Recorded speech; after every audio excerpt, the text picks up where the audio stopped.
ese waba uri muri ba bantu baba bafite stress bibaza ati sigiye nataye telefone nabigenza gute, sigiye hari umuntu wayinibye cyangwa nayisigiye umuntu nkaba nabyibagiwe byagenda gute, kugira ngo amakuru yanjye ajyanye na bank, amakuru yanjye ajyanye na mobile money cyangwa se amakuru yanjye ajyanye na business abashe kuba yagumana umutekano igihe telefone yanjye yabuze. Mu by'ukuri nanjye ndabyibaza, ariko muri iyi video ngiye kwereka uburyo ushobora gukoresha kugira ngo igihe wabuze telefone yawe, wayitaye, bayikwibye se cyangwa utibuka ahantu waba wayisize kandi harimo ibintu by'ingenzi, iyo telefone yawe ubashe kuba wayigarura. Ariko nyaboneka mbere yuko dutangira iyi video, kandi like, kore subscribe ndetse utubwire no muri comment icyo twazakubwira aho utari gatangire step by step, mwereka ibisabwa kugira ngo telefone yawe igihe wayibye cyangwa se wayitakaje ubashe kuba wayigarura mu buryo bworoshye. Ikintu urasabwa rero ni ukuba wibuka email yawe iri muri iyo telefone ndetse na password. Noneho numara kuba ibyo bintu ubyibuka, icyo uzasabwa ni ukuza ufite browser ebyiri, haba Google cyangwa se Chrome. Noneho twebwe rero reka dukoreshe Google Chrome kugira ngo tubashe kuba twagarura iyo device yacu. Uraza muri Google Chrome yawe, Google Chrome yawe uze utegereze winjiremo. Hano noneho nugera muri Google Chrome yawe uraza urebe hano hantu handitse home, urajya hano hantu handitse home, home ahangaha.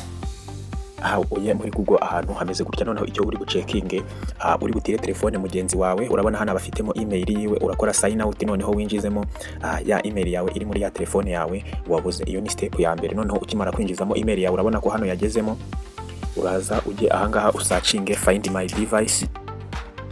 Find my device witonze, nyaboneka ntusimbukishe iyi video kugira ngo ubashe kuba wakurikira akantu ku kandi udacitswe n'akantu na kamwe. Ikintu uri bukore rero, ukimara kwandikamo find my device, hano bari wite baguhereza link ya mbere ya Google bakubwira ngo lost your phone, try some simple step like show the location or locking screen to help you secure it. Hano nyine bari kukubwira ngo ese waba watakaje telefone yawe, kurikiza zino ntambwe zitagoye kugira ngo ubashe kuba warockinga cyangwa watuma telefone yawe igumana security ahantu iri hose. Noneho uraza kandi kuri find your phone. Ugikanda kuri find your phone rero barahita bakwereka izina rya ya telefone, ya email yawe washyize muri telefone ya mugenzi wawe, uko iyo telefone yawe yitwa. Noneho barahita babikwereka hano. Noneho wowe uze ubikirikeho hano. Noneho uri butegereze bise naho bifunguka. Noneho ikintu uri bukore hano, kugira ngo uhite umenya location yawe urimo, uraza ahangaha kuri aka kantu hano, kuri barahita baguhereza ikarita, uzukande kuri kano kantu. Hano noneho numara gukanda kuri kano kantu bari wihite bakwereka gukoresha cyangwa se gufungura location kugira ngo Google ibashe ku accessinga email yawe. Urahita ukanda on this time cyangwa se gukoresha application. Noneho hano uri wihite utegereza bahite bakwereka location telefone yawe irimo.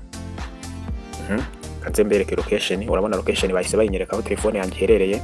Tumva mwahabonye hano, ngira witegereze neza. Urahabona ahangaha telefone yanjye iri, Google irahita idetectinga ibinyereke. Noneho wowe ikintu uri bukore nanone cya kabiri, urahita uzurebe hano hantu handitse telefone yawe this device, n'izina rya telefone yawe, uze ukore click. Noneho nukora click hano bari wihita bakwereka akantu k'agakaramu. Uraza ugakandeho kano gakaramu cyangwa se ukore hano hantu kuri setting.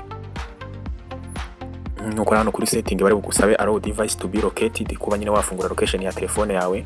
Noneho hano barahita bakwereka gushyiramo pin ya telefone yawe. Hano ikindi kintu bari wite bakwereka, barakubwira ngo if you use device or any connected fast API access you can use find hub to locate them. Hano nyine bakwereka ko ugomba gukoresha buno buryo bwagwo kugira ngo ubashe kuba wamenya aho telefone yawe iherereye. Noneho hano twebwe turahita batubwiye inzira ebyiri, way to use find hub application, find hub web. Turakoresha find hub web, niyo yihuta. Ukigera kuri find your device rero, hano uri buhite hari uburyo bwo guplayinga sound aho telefone yawe umuntu wayibye uyifite igasakuza. Hari make as lost, kuba nyine wamwoherereza message cyangwa se ugafunga screen yiwe, na factory reset device. Noneho hano reka dukore buri kamwe mbereka uko gakora. Reka duhere kuri factory reset babwire icyo ibikora. Factory reset rero hano barakubwira ngo all data will be erased permanently from kuri telefone yawe. Hano barakubwira ngo amakuru yose azahita sibwa by'igihe kirekire kuri telefone yawe igihe uzahita ukora continue next. Hano noneho hano hepfo bari kukubwira ngo kandi mbibereka, iyi niyo ya mbere twari tuvuze. Noneho ino ya kabiri baratubwiye ngo after the reset the device location will be not be available if find hub.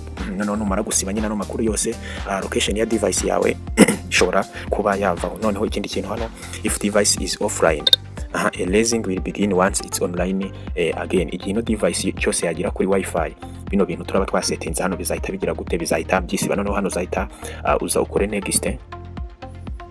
Noneho reka turebe kano ka kabiri nanone, make as lost biba byagenze gute.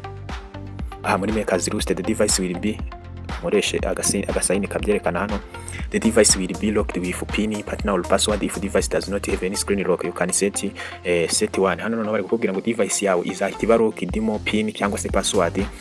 Iyo device izaba nta screen lock yari ifite. Wowe hano nukomeza bazakubwira gusettingamo password nshyashya ku buryo umuntu wayitwaye adashobora kuba yayikuramo. You will be notified when location become available. Noneho bijyanye n'amakuru uzaba washyizemo igihe azagira kuri wifi byose uzaba ubibona kubera ko bazaguhereza notification. You will be signed out on your Google account on device. Noneho Google account zawe zose zizahita zijya sign out ku buryo atabasha kuba yakwinjirira mu makuru ayari yose. Payment card will be removed from your Google wallet. Noneho za payment account zose zirimo Google yawe zizahita zisibwa. Urumva ko rero buno buryo buri secure. Noneho icyo urazukore continue. Noneho nukora hano continue, dore rero ibyo bari bugusabe. Ibyo bari bugusabe hano uraza bakubwire message, the information below will be appear on the lock screen if is case someone find it. Noneho igihe wa muntu azaba yifite hazaba hagaragaramo message uri bwandika ahangaha. Noneho na nimero ya telefone izaba iri muri screen igihe wa muntu uzaba kwegera telefone azaba ayifite. Noneho mu gihe ibyo ngibyo atabikoze ngo abe yayikugarurira cyangwa se akoresha uburyo yakugeraho, dore ikizaba. Uraza hano subira inyuma. Noneho ujye hano hantu handitse play sound. Reba hano hantu handitse play sound.